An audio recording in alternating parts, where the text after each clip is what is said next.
गाह्रो छ। यसपालि कसलाई भोट हाल्नु एकदमै गाह्रो छ। भरोसा गर्न नै कसको? विकास गर्छु भन्छ, विकासको नाममा भोट नै हत्याएको छ।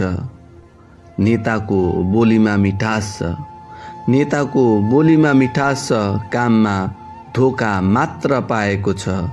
जनजातिको दर्जा दिन्छु भनेर, जनजातिको दर्जा दिन्छु भनेर हामीलाई आपसमै फुटाएको छ।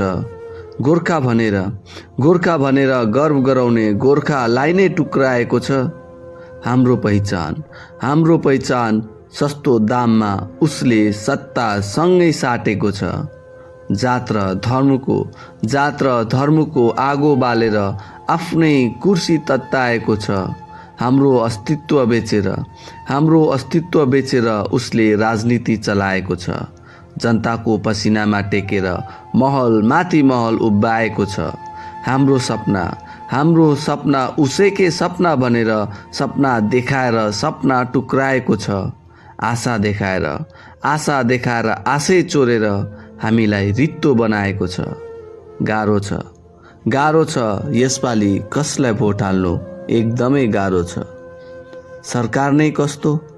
सरकार नै कस्तो लोकतन्त्र हो कि गुन्डागर्दी छुट्याउनै गाह्रो छ। गरिब दुखीको पैसा लुटेर आफै मोटाउँदै देशलाई झन दुब्लो बनाएको छ। कानुन उसैकै हातमा, न्याय उसैकै झोलामा। सत्य बोल्नेको घाँटी थिचेर झुटको माला लगाएको छ। नोकरीको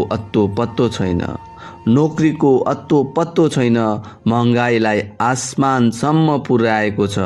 गरिबको भान्सो रित्तिँदै गएको छ, सित्तैमा पैसा बाँडिरहेको छ, देशलाई ऋणमा डुबाएको छ।